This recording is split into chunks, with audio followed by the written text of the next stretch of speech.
Sebelum ke sana ini kita mau flashback.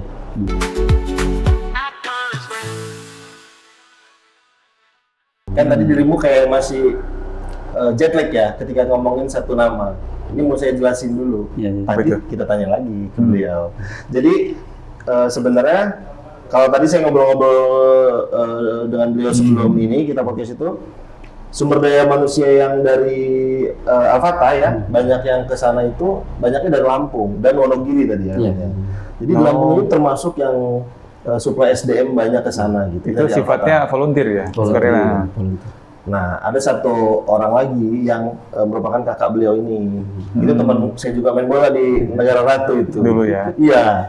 Jadi beliau ini yang duluan sebenarnya ya, yang duluan bahasanya berangkat lah, di mana orang-orang masih ribut, tiba-tiba beliau berangkat tuh, dan itu saya juga nggak nyangka gitu, karena saya kayak, wah gitu, seorang panggilannya apa dulu, Iwan ya, Iwan gitu, berangkat, dan sempet heboh waktu itu benar tuh, yang tadi itu ya. Dikabarkan ya, ada informasi dikabarkan meninggal dalam serangan masuk media ini, masuk media umum nasional. Oh, kami semua juga kan alumni teknik sipil Unira, namanya Ridwan Abadi, Nakar, dikabarkan tewas ditembak Israel. Wah, ada yasinan dulu. Karena maksudnya apa ya, di tengah hiruk pikuk yang kayaknya lagi panas, kok tiba-tiba ada orang lapar di bahasanya gitu. Jadi, siapa ini? Wah, rame lah ya, sempat ada mungkin miskomunikasi lah segala macem gitu kan ya, karena memang waktu itu kan informasi belum semudah sekarang didapetin gitu. Kenapa kita ke rumah beliau ini? Karena ya sebenarnya pada dasarnya kita bersimpati ya, maksudnya dengan kondisi yang sekarang sudah ada yang tembus ke sana dan justru malah mungkin dapat informasi yang tidak mengenakan gitu kan. Ternyata beberapa hari kemudian ya ada informasi, itu berapa lama ya ada informasi ternyata salah? 1 hari. 1 hari ya kalau nggak. Tapi kan keluarga sempat menduga juga kan. Saya waktu itu dengan keluarga, dengan abah, dengan mami itu masih ada di Kalimantan karena wisuda abang yang nomor 2 Nur Habibie. Gitu, dia wisuda di sana S2. Saya nggak kasih tahu tuh, saya tahu dari yang lain. 2010 kan kita juga alat komunikasi ini masih. Itu dalam saya mau terbang untuk pulang ke Lampung dari Kalimantan terbang ke Jakarta. Jadi di atas kapal, di atas pesawat tuh saya, wah itu gimana? Saya nggak yakin ini kayak gini ya saya. Itu dari kapan berangkatnya? Maksudnya dari setelah berapa lama dari berangkat dapat informasi itu? Seminggu ya. Seminggu ya. Itu dengan rombongan AWG juga? Enggak, saat itu dia atas nama Mercy, Medical Emergency, yang bangun rumah sakit. Oh iya, Mercy waktu itu, Mercy. Dan ternyata kejadian sebenarnya benar diserang atau? Benar diserang. Benar diserang, teman nggak tewas saja gitu? Yang syahid itu 9 orang warga Turki. Dan 1 orang warga Turki dan Amerika ya, anak muda tuh umur 18 tahun. Indonesia ada 2 yang kena tembak. 1 Bang Surya Farizal, 1 lagi aktivis dari aduh saya lupa tuh. Ada 1 aktivis lah yang kena. Bang Surya Farizal wartawan Hidayatullah. Tapi nggak meninggal. Nggak meninggal. Kena tembak di sini nih. Saya juga gawat itu karena di video yang beredar saat itu di Indonesia tuh.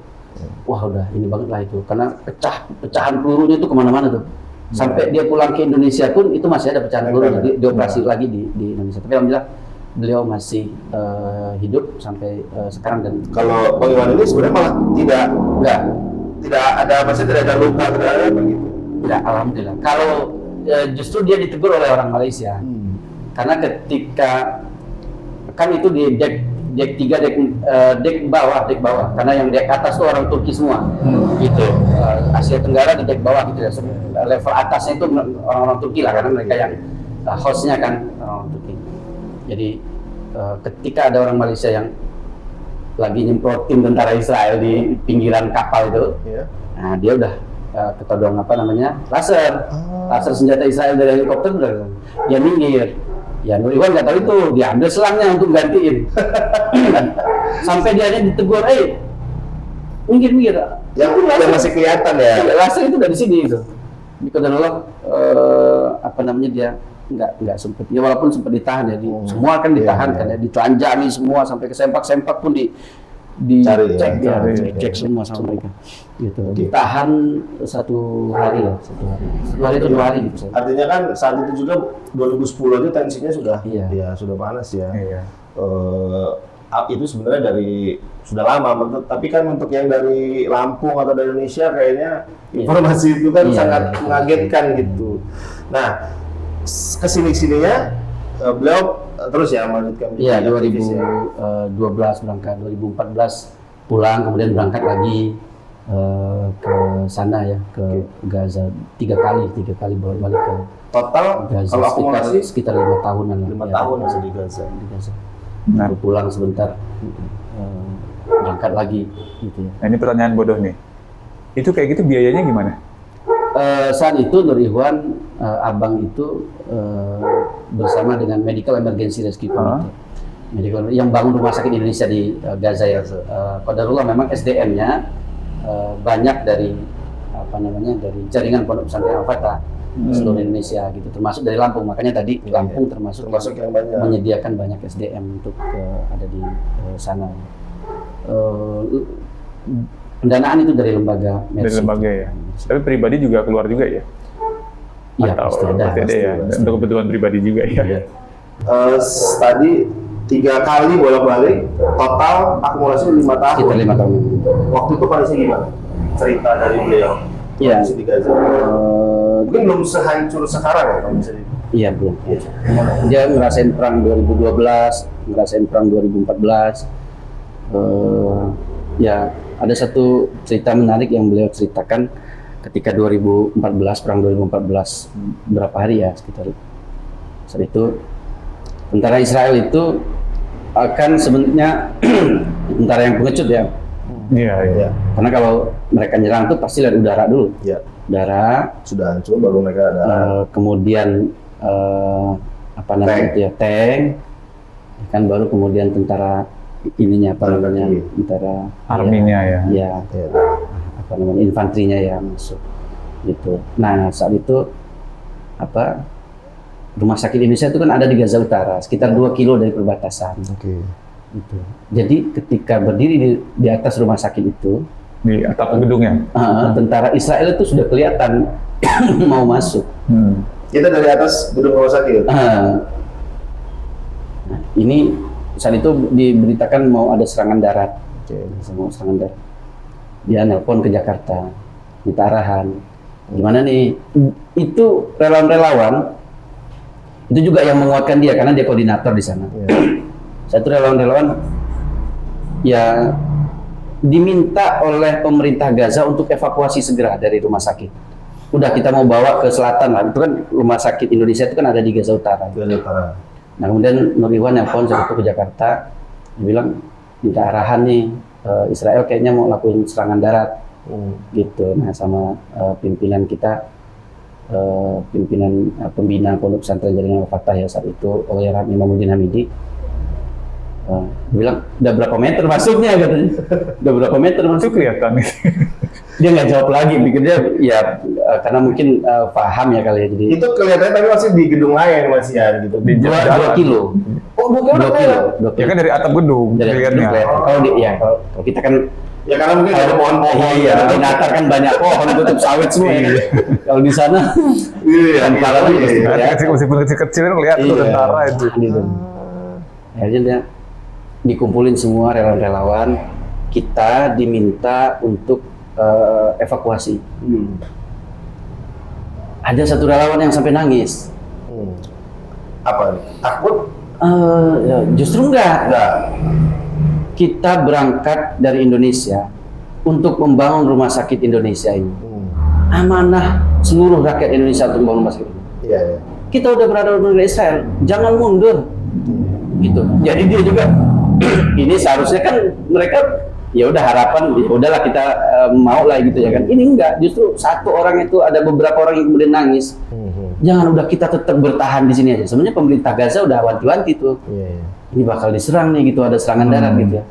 Udah kita bertahan di sini apapun yang terjadi sampai pembangunan rumah sakit Indonesia ini selesai. Itu belum selesai. Masih dalam pembangunan. 2014 tuh sudah hampir selesai lah ya, tapi masih proses itu. Enggak, maksudnya beliau ini sebagai apa? Saya manajer pembangunan rumah sakit, karena kan teknik sipil ya dia. Iya, teknik sipil ya. Jadi mengawasi pembangunan. Mengawasi pembangunannya. Dan ya itu tukang-tukangnya emang dari Indonesia. Tadinya kan Tukang dari Indonesia. Tukang. iya, SDM itu tukangnya dari Indonesia. Orang Jawa biasanya. Ada 32 lebih kali ya di 2012, 2014, 2019 kemarin kita ngirim lagi karena nambah dua ini ya dari Itu 2 lantai. tukang itu harus punya jiwa Pemberani juga. pemberani juga atau Selain bisa kata-kata. iya Diseleksi. diseleksi. Diseleksi juga berarti ya. Diseleksi. Oh. Tukang luar biasa ini. iya.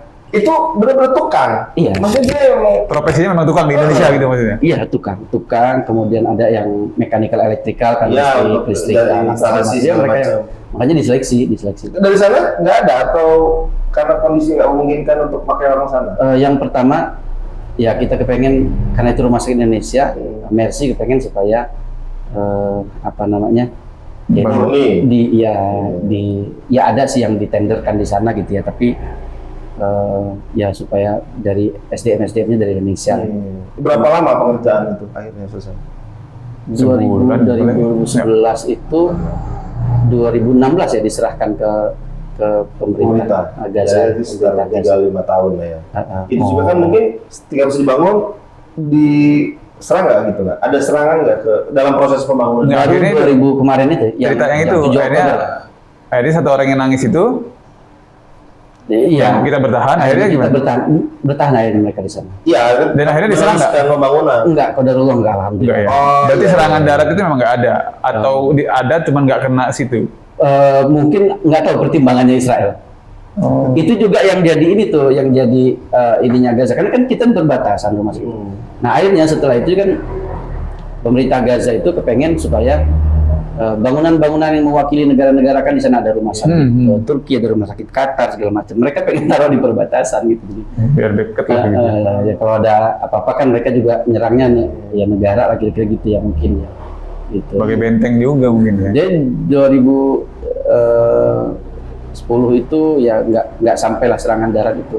Sampai 2019 kemarin berangkat lagi nambah 2 lantai kan rumah sakit Indonesia, ngirim lagi 30-an orang lagi 2016 terus ada tambahan lagi. berangkat ya. lagi ya, Mungkin nambah dilihat. lantai lagi. Wah, tukang Jawa ini udah nggak usah gitu. Ini bagus nih konstruksinya, ini bagus konstruksi nama lagi. Tapi selama itu emang aman nih kondisi rumah sakit ini tidak ada serangan gitu. Emang. Kalau roket nyasar ada. Roket nyasar itu ke Aduh, yang nyasar biasanya kita pakai map ya kesasar ini roket kesasar ini gimana nih ya? kalau ya ceritanya Bang Riwan ya. Jatuh di samping kanan kiri rumah sakit itu ya Tapi nggak meledak. meledak. Meledak. Ya itu geternya ya mungkin kayak gempa kali ya gitu, mereka yang pernah ngerasain di sana tuh. Saya rasa bukan nyasar lah itu, sengaja dimiringin biar takut gitu kan. Ya apa ngancem? Iya, Ya, mengancam bisa gitu. jadi ya, bisa jadi. Ya maksudnya itu juga terjadi di rumah sakit dari negara lain juga. Iya. Yang mengalami Iya. apa serangan atau ancaman gitu. Iya, iya. Oh. Dan itu lagi satu cerita yang menarik. Di sana tuh kan kita nggak tahu mana yang pejuang, mana yang rakyat sipil. Biasa. Nggak ini. Benar-benar. Iya. Mereka itu kalau cerita Bang Riwan, tahu kalau dia itu pejuang setelah dia syahid. Kalau dia syahid, kemudian fotonya dipajang, kemudian ada upacara militernya, oh berarti dia pejuang. Jadi ngobrol sama teman-teman biasa, nggak tahu itu mana pejuang, mana itu nggak, mereka nggak tahu. Karena kan mereka kan fokus membangun rumah sakit ya. Gitu. Jadi setelah pernah katanya suatu ketika itu juga hampir juga tuh, tapi qadarullah mereka jaga ya. Ternyata ada teman mereka ngobrol, biasa ngobrol ngopi, ternyata pejuang. Iya. Syahid. Tapi dia ikut kerja di rumah itu kan? Enggak. Karena mereka kan ya Misalnya di sekitar situ iya, lah ya. sekitar situ ya. Mereka takziah lah gitu ya kan, pulang dari takziah mau muter di sekitaran rumah sakit itu yang seharusnya lurus lebih cepat. Tiba-tiba begitu di bundaran itu ya. Ada satu dari relawan ini bilang, "Udah mengkol kanan aja." Langsung mengkol kanan tuh mobil. Nggak lama dari situ, di sini ada Roket itu. tuk-tuk kalau di sana ada Tosa itu. Iya. Tosa itu. Itu di roket, ada orang di situ. Jadi yang tadinya mau lurus, kalau mungkin mereka lurus tadinya Kena roket itu. juga. Karena posisi di tengah. Iya. Jadi begitu mereka mengkol begini ke kanan, roket tuk-tuk yang ada di situ, Dengan yang bawa satu orang. iya. Mau hancur itu badannya, saya lihat fotonya itu dikirimin. Artinya Saya nggak tahu kondisinya, ini juga awam ya. Posisinya soal tadi masalah pejuang dengan masyarakat biasa. Apakah memang masyarakat biasa di sana juga sipil itu ya posisinya memang sudah apa ya bahasanya Pasrah. mendukung gitu? Apa kayak bukan mendukung kayak ya mereka juga simpatik gitu dengan perjuangan gitu. Simpati juga ada. Ya kalau kita bicara di sana kan faksi itu banyak. Istilahnya partai-partai itu kan banyak. Kalau yang kita kenal kan Hamas, ada Jihad Islami, ya. Dan umum lah sudah banyak.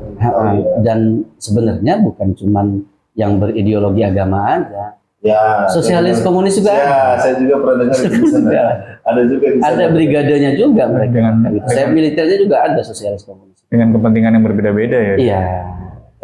Kepentingannya satu sih, mereka Palestina merdeka. Kalau yang diusung oleh mereka semua itu Palestina merdeka. Walaupun mereka ada yang sosialis, ada yang komunis, ada yang akhirnya kan bukan tentang agama, tentang kemanusiaan. dan tentang kemanusiaan itu makanya ya kayak sama kita dulu di sinilah ya kan gitu. Semua kan berjuang untuk untuk kemerdekaan. Untuk kemerdekaan. Nah, selama 5 tahun itu, apakah ada ancaman yang secara personal kalau dari abang sendiri tadi? Maksudnya abangnya tadi, Bung Iwan. Itu yang langsung ngancok kalian pergi aja gitu, jangan bangun di sini, didatangin. Di WA gitu ya. Kamu jangan kalian. Ya kalau serangan biasanya itu ada juga yang kalau mereka mau nyerang itu kan mereka peringatkan dulu. Misalnya biasanya lewat SMS. Tapi kalau rumah sakit Israel mau nyerang nih di samping rumah sakit tuh di lingkungan ini gitu ya. Ada yang dituju. Itu yang punya rumah di SMS sama dia. Saya kasih waktu sekian menit, segera evakuasi, gedung mau saya hancurkan. Itu Israel yang SMS? Israel. Udah tahu nomor-nomornya lah. Iya makanya nggak ada rahasia lagi kalau di sana ya. Gitu. Artinya, maksudnya secara perang itu kalau misalnya yang lagi bangun ini memang tidak disentuh sebenarnya. Yang berhubungan dengan kemanusiaan saat itu pada 2000 berapa di bawah 2020 ya. Itu memang masih diperbolehkan. Dengan makanya kita juga kibarkan bendera Indonesia yang besar di atas rumah sakit itu ya. Israel pasti tahu itulah. Iya, jadi artinya selama bangunan itu ya lancar. Alhamdulillah lancar. Secara umum lancar gitu. Kalaupun ada serangan-serangan, ya mereka paling nggak kerja di luar. Mereka apa yang bisa mereka kerjain di dalam, menukang di dalam gitu. Mereka kerjain di dalam. Gitu. Kalau untuk di luar kan resiko ya itu tadi itu kan kamar mayat rumah sakit Indonesia aja pernah nyasar roketnya ke situ kan gitu. Jadi mayat tuh di. Terus dalam bermasyarakat di situ, ya urusannya cuma bangun itu. Maksudnya nggak ngajar atau berpendidikan dengan kondisi yang memang sudah ini. Ada tambahan nggak? Enggak ada ya. Fokus membangun rumah sakit itu sih. 2000 selesai 2016 dan 2019 nambah 2 lantai lagi. Dikirim lagi. Terus masuk lagi 2024. Nah ini sekarang masuk yang di 2024 nih. Masuk kedua. Itu gimana ceritanya? Iya. Ya itu tadi yang Turki tadi. Turki tadi. Ya, maksudnya kondisinya saat itu kan sudah kan beda sama yang masuk pertama 2022. 2024 udah mulai lebih panas lagi nih. Gagal masuk tadi itu yang lewat kapal. Gagal masuk lewat kapal tadi. Iya, tapi maksudnya ada cerita dari sana kondisi bagaimana yang benar-benar. Nah itu yang saya juga ingat ya, ketika 7 Oktober itu pejuang berhasil menembus perbatasan Gaza dengan tanah Palestina jajahan Israel ya. Saya selalu sebut ini tanah Palestina yang dijajah Israel. Tanah Palestina jajahan Israel. Kita kaget. Itu saya baru pulang operasi tangan tuh, ini kan pernah kecelakaan. Lagi ngobrol sama Nur Iwan sama abang tuh di rumah. Ini gimana nih selanjutnya nih Gaza? Nggak lama dia dapat SMS dari sana, pejuang berhasil masuk. Ya kalau ini yang perlu kita luruskan juga bahwa kan ada narasi yang dibuat oleh pendukung-pendukung Israel di Indonesia yang bilang ya ini gara-gara Hamas juga, ngapain dia iseng-iseng 7 Oktober masuk ke Gaza? Enggak. Ini kan perjuangan panjang sejak 1948 Israel itu mendirikan negara ilegal di tanah Palestina. Sejak itulah mereka berjuang, terus berjuang. Dan 7 Oktober itu bukan aksi ini, tapi aksi perlawanan kan. Bukan aksi pertama. Bukan aksi pertama. Tiba-tiba gitu. Iya, ya. iya. Jadi mereka terus mencoba masuk, akhirnya kedua bisa masuk dan menyandra 200 ya. Iya. 200 tentara Israel, kemudian membunuh lebih dari 1.000 sebenarnya, itu lebih dari 1.000 tentara Israel di sana. Gitu. Nah, ini kan emang urusannya perjuangan ya, perang gitu ya, perang memperjuangkan tanah ya. iya, iya. Itu yang perlu kita luruskan ya, jangan sampai nanti ada pendukung-pendukung Zionis Israel di Indonesia yang kemudian mengatakan ini salahnya pejuang. Masa kita mau membela? Karena sampai sekarang itu tidak pernah dibahas ya, artinya serangan balasannya pun lebih ke akhirnya ke kemanusiaannya ini. Manusia. Kenapa serangan balasannya kayaknya seolah-olah arahnya ke genosida gitu kan, yang selalu di. Iya. 85% lebih mungkin ya kondisi bangunan di Israel itu di Gaza itu hancur. Saya kemarin dikirim video oleh salah satu relawan dari Mercy yang masih ada di Gaza sekarang, tenaga medis. Wah itu ya Allah, melihat. Saya kan juga aktif ya kalau di misi-misi kemanusiaan di Indonesia ya. Ada misi gempa, misi kan kita biasa tempat-tempat Ya, banjir, masuk banjir. Iya. banjir. Kalau gempa bencana itu ya, gempa di Lombok, gempa di mana di Aceh segala macam. Yang kita ngelihat ya, rumah ambruk apa segala macam. Kalau ngelihat video itu ya Allah, ini bukan, bayangin bangunan rumah. Iya. Itu bangunan itu masih ditinggali ya, maksudnya ketika kan masih ada ramai, tapi mereka berarti tinggal di bawah reruntuhan itu. Ada yang masih bertahan, ada yang kemudian mengungsi. Itu kan kalau mungkin ya awal lagi juga ya. Kalau saya ingat kan, apa bangunan tinggi-tinggi itu apa mereka tuh flat, apa atau maksudnya berupa bentuknya rumah susun atau bagaimana rata-rata di sana? Iya, jadi kalau kita di Indonesia kan, ini saya ada 4 keluarga. Nikah abang saya, ya udah bikin rumah di tempat lain. Kalau mereka enggak, nikah abang satu naik satu lantai. Nikah yang kedua naik 2 lantai. Jadi kalau sampai sekian tinggi bangunan itu satu ailah, itu satu keluarga besar. Ya. Makanya ada 50 keluarga besar yang betul-betul musnah, sudah nggak ada lagi di sana. Karena memang tinggal satu gedung. Jadi, dan hancur. Nah, kalau gedung itu hancur, ya itu satu keluarga besar hancur, syahid semua. Berarti bangunannya desain untuk bisa naik lantai. Iya, desain untuk itu. Semua bangunan di Gaza begitu. Ya. Itu maksudnya saat berarti meninggal semua, berarti serangannya malam atau apa gitu ya? Iya, malam, mereka nggak kenal itu lah. Lebih banyak malamnya. Itu langsung di bom satu gedung gitu. Dan sebenarnya tujuan mereka nyerang itu apa sih? Ya, kalau berita kan yang saya tahu ya, mencari pejuang yang bersembunyi di pemukiman, alasan itu. Tapi sebenarnya jumlahnya tadi yang meninggal tadi ada sampai hari ini 51.000. Yang lebih. 20.000 diantaranya anak-anak. 20.000 anak-anak. Yang ya kalau anak-anak dan wanita, anak-anak aja itu 20.000 gitu. Jadi ya apa namanya, ada upaya untuk apa misalnya bahasa kayak agar tidak tumbuh atau tidak ini kan, tidak apa ya, tidak beregenerasi lah. Gitu. Iya. Ada kesan seperti itu ya dari Israel ya. Anak-anak Israel tuh jalan ditembaki sama mereka, sama sniper. Berarti memang diniatkan untuk dibunuh ya, bukan karena alasan tadi mencari itu ya. Dan ya kalau mereka dari sisi Israel sendiri kan, mereka memahami bahwa tanah Palestina itu milik mereka. Ya kalau ngelihat filosofinya kan, mereka tanah yang dijanjikan untuk orang-orang Yahudi itu terbentang dari Sungai Efrat sampai Sungai Nil. Itulah kenapa kan bendera Israel itu kan ada 2 garis biru ya, antara Sungai Efrat dan Sungai Nil, kemudian ada logo Zionis segitiga di situ.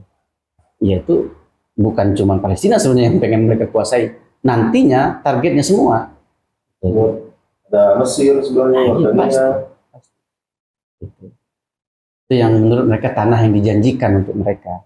Nah kalau kondisi sekarang ini terakhir di Gaza gimana? Dan dengan komunikasi orang di sana, Iya. apa yang harus? Ya karena kemarin kan sempat gencatan senjata ya. Iya. Cuman akhirnya kan mulai lagi kan sekarang ini. Iya, saya memang agak ketar-ketir juga itu gencatan senjata tuh. Israel itu kan, ya kita udah paham lah. Israel itu ya Yahudi itu dari zaman Nabinya memang tukang ingkar janji. Emang iya. Gitu. Nggak bisa diatur emang. Nggak bisa diatur, itulah makanya melihat ini ya. Sampai kemarin sebenarnya terakhir saya agak ini juga karena ini kan Rafah. Kita kan biasa masuk lewat Rafah ya. Sejak 2024 kemarin itu ditutup Rafah, nggak bisa masuk ke sana. Kemudian terakhir kemarin sekitar semingguan lebih Israel nyerang lagi di Rafah.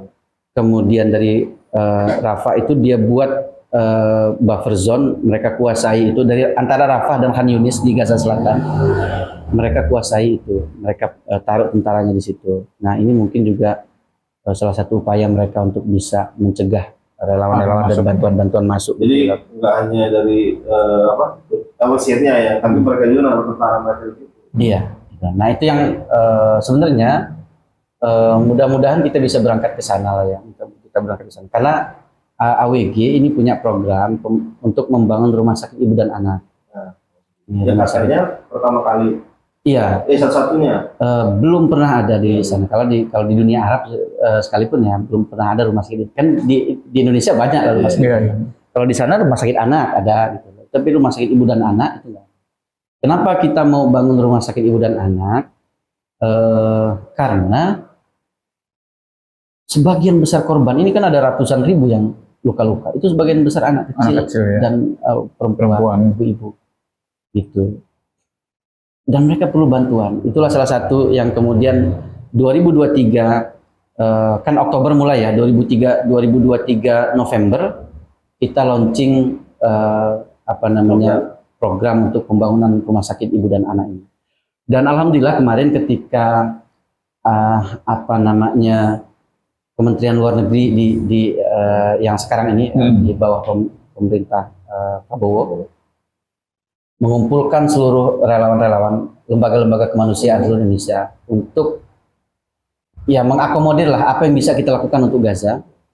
Maka semua menyodorkan program-programnya, termasuk dari Aqsa Working Group dan Maimunah Center. Maimunah Center ini lembaga wanita yang fokus juga terhadap anak-anak dan wanita.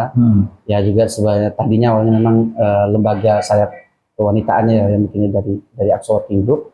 Nah sekarang menyampaikan bahwa kita punya program rumah sakit ibu dan anak. Dan alhamdulillah dari sekian banyak program yang disampaikan di forum itu, rumah sakit ibu dan anak inilah yang progresnya kita sudah dikasih tanah alhamdulillah di Gaza City. Kementerian Kesehatan Gaza Palestina sudah mengeluarkan surat mewakafkan sebidang tanah sejumlah 5.000 meter persegi di Gaza City untuk kita bangun rumah sakit ibu dan anak. Jadi program itu langsung disampaikan dan langsung dikasih dihibahkan tanah. Langsung dihibahkan tanah. Khusus untuk membangun rumah sakit. Khusus untuk membangun rumah sakit. Alhamdulillah progresnya sudah sampai itu kita patut syukuri dan ya mudah-mudahan itu bisa segera nanti berangkat. Tapi itu berarti bisa dari donasi masyarakat umum juga bisa atau? Ya kita berharap inilah jihad kita. Ya kalau angkat senjata biarlah urusan di sana, dan kewajiban besar sebenarnya kalau mau angkat senjata negara-negara Arab di sekitar Palestina gitu ya kan. Kita ambil soft 3-nya, soft 4-nya lah. Kita bangun rumah sakit di sana. Kita bangun rumah sakit ibu dan anak. Ya nanti mungkin bisa di-spill ya rekening bagi yang ingin donasi di untuk pembangunan rumah sakit ibu dan anak ini. Dan memang tadinya kita mau bikin 50 bed. Mereka minta tambah 100. Jadi ini nanti akan dibangun 100. Namun makanya mudah-mudahan segera bisa ada gencatan senjata kembali kemudian bantuan bisa segera masuk, relawan-relawan bisa segera masuk, sehingga rumah sakit ibu dan anak ini juga bisa segera terwujud. Dan kemarin kan ada isu juga ya, mau bawa ke sana kan ya, bawa ke orang Indonesia, orang Gaza mau dibawa ke Indonesia. Tapi itu mudah-mudahan ya pemerintah, saya apresiasi sih dari pemerintah saat ini ya, concernnya terhadap Palestina. Kita juga Kementerian Luar Negeri juga support luar biasa kepada aktivis-aktivis, lembaga-lembaga kemanusiaan, bahkan diakomodir oleh mereka. Ya udah, kamu bangun ini, kamu bangun ini, kamu bangun ini, pokoknya kita akomodir satu, inilah bantuan masyarakat Indonesia untuk Gaza. Dan terakomodir lah gitu ya. Ada yang mau bangun masjid, ada yang mau bangun kampung Indonesia di sana. Malaysia juga kan mau bangun kampung Malaysia di sana, dan mudah-mudahan itu juga bisa, kalau kita keroyokan istilahnya, ngebangun kembali Gaza yang tadinya butuh waktu 30 tahun, mudah-mudahan bisa lebih cepat dari itu Gaza kembali pulih lah. Biasa ya. Jadi emang sekarang tinggal kesadaran kita, kepedulian kita kepada masyarakat di Palestina. Ya, ada yang mau nanya lagi? Cukup lah. Cukup ya. Dan untuk teman-teman yang mau berdonasi, nanti kita cantumin di sini ya. Untuk link, dan ada site-nya ya, ada situsnya juga ya? Iya. Nanti kita di sini. Tempel di bawah. Kita aja terima kasih, ini luar biasa banget nih. Jadi walaupun banyak yang ngomong, wah Natarisme ini cuma orang Natar, kita Natar aja. Tidak. Ini ada buktinya, kita cerita Palestina dari orang Natar. Jadi tunggu cerita-cerita lain lagi dari orang Natar yang tentunya mungkin ya, ada yang seru, ada yang lucu, ada yang sedih gitu ya. Kita cari-cari lagi nanti ya. Terima kasih, Bang Aris. Terima kasih banyak. Terima kasih. Jadi dari kami Heri, wabillahi taufiq wal hidayah. Wassalamualaikum warahmatullahi wabarakatuh.